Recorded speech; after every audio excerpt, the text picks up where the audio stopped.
Hello Habibis! Another day, another vlog!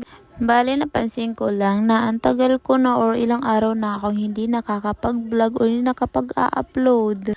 Ang upload ko puro mga pang reels lang. Kaya sa wala akong magawa at hindi magiging productive ang day ko, di tumulong muna ako dito sa store. Hindi ko kasi maintindihan kung bakit lagi akong parang tamlay, parang tinatamad lagi. Hindi naman tayo dalaga ngayon, kaya sabi ko nga, hindi pwedeng manaig yung si katamaran natin. Kailangan natin magsipag kahit na tinatamad tayo, ganun. Yes, kasi kailangan natin yun kasi marami tayong bayarin ba.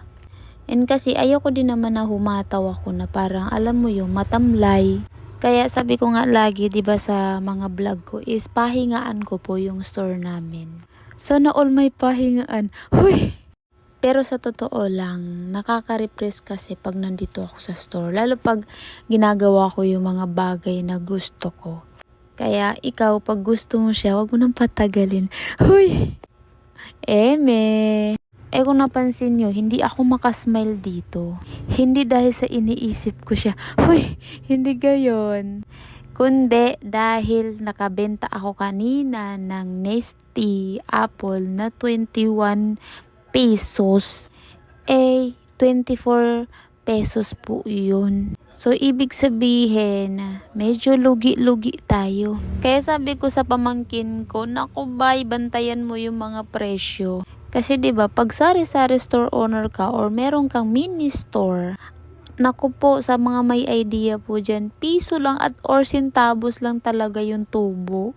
'Di ba? Hindi naman po sa pag-aano. Kaya sabi ko nga lagi, pagka may kulang, i-remind mo lagi yung tao na may kulang doon sa pangbayad niya. Kasi nga sabi ko, pag kulang yan ng piso, di wala ka ng tubo, lugi ka pa. Hindi po ako galit, nagpapaliwanag po ako. Opo, ganun. Kaya sa lahat ng beloved customers namin, pag may kulang kayo, please naman, wag nyo pong kalimutan at ibalik nyo po.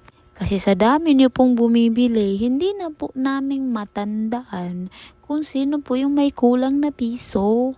So since gusto po naming makatulong, sana po gustuhin niyo rin po kaming matulungan.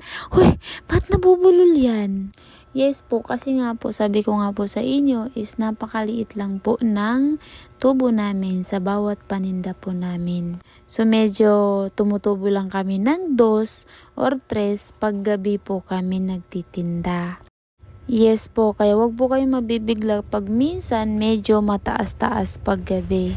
Kasi po, siyempre, pag gabi po, puyatan po yan. Kaya sabi ko, pag gabi, siyempre, tataasan po namin. Kasi, sabi nga, 'di ba?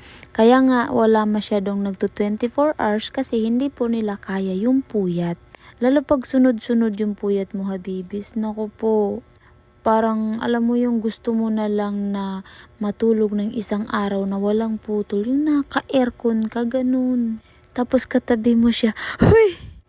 Eme! Pero kidding aside guys, so sa lahat po ng may kulang, sa mga beloved customer namin, hindi kulang sa buhay mo kundi kulang sa bayad mo. Please lang po, pabalik po agad ha. Nakiusap.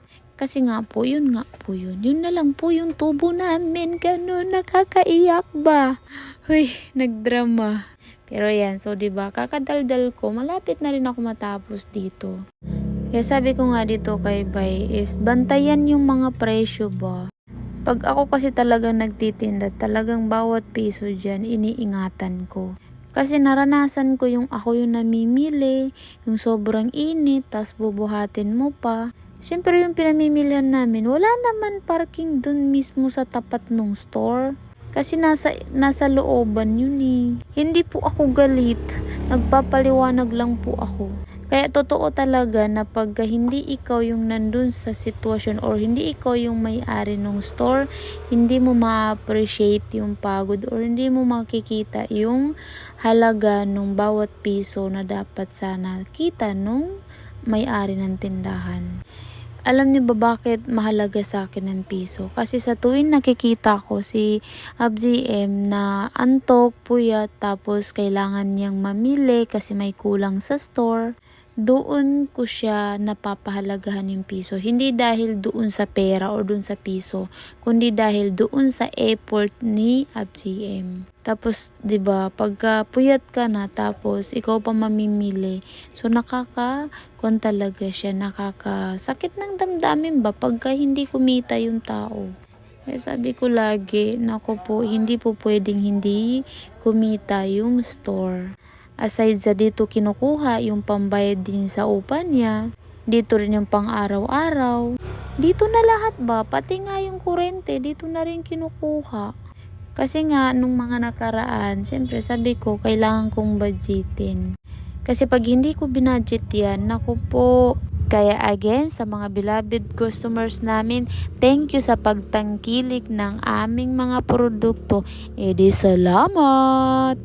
Kundi dahil sa inyo, hindi rin lalaki ng ganito. Although hindi pa naman ganun kalaki, pero we make sure naman na mabibili namin yung mga kulang at yung mga hinahanap nyo. Maliban sa hinahanap mo. Huy!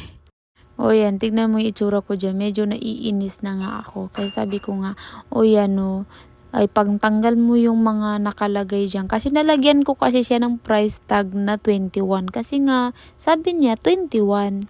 Pero ang pagkaalala ko talaga is 24 pesos. Pero since ang tagal ko na nga na hindi nakakapag-pricing at hindi nakikialam dito sa store, kaya nung sinabi niyang 21, since siya yung nakakaalam, sabi ko okay. Tinawagan namin yung isa sa co-owner natin, si ABS-CBN. Wala kasi siya sa store, pumunta sila ng Ortigas ba. Tinawagan namin siya. Tapos tinanong namin kung magkano nga yung iced tea. Tama nga yung hinala ko at naisip ko at pagkakatanda ko, iisa lang yun. Tama talaga, 24 pesos. Yes, Habibis, 24 pesos. Hindi ka nagkamali ng pangdinig. So, ibig sabihin, hindi tayo kumita, nalugi pa tayo. O dyan, may bumibili. Hindi ko alam kung dito sa oras na to dumating na ba si Virgelia. Kaya sabi ko lagi, anak ko po, mauubusan ako ng buhok sa inyo. Kasi nga, grabe, naglalagas talagang buhok ko pagka na-stress ako. And pag hindi ako nag-aayos niyan, ibig sabihin marami akong iniisip niyan. Buti hindi nagko-complain ba yung iniisip ko. Kasi yung isip ko may sariling isip. Kaya pag tinatamad talaga ako, sabi ko, Lord, bigyan niyo po ako ng kasipagan sa katawan. O yan, inaayos na niya. Napansin ko din to si Bay na parang alam mo yung antok na antok. Kahit kakagising lang naman niya ng 4 p.m. Kasi nga sunod-sunod yung puyat niya. Ganun kasi, pag sunod-sunod ang puyat mo, medyo lata ka ba kahit nakatulog ka naman ng 8 hours. Kasi nga hindi pa nabawi ng katawan mo yung mga araw na puyat ka. Sana all may bumabawi. Huy!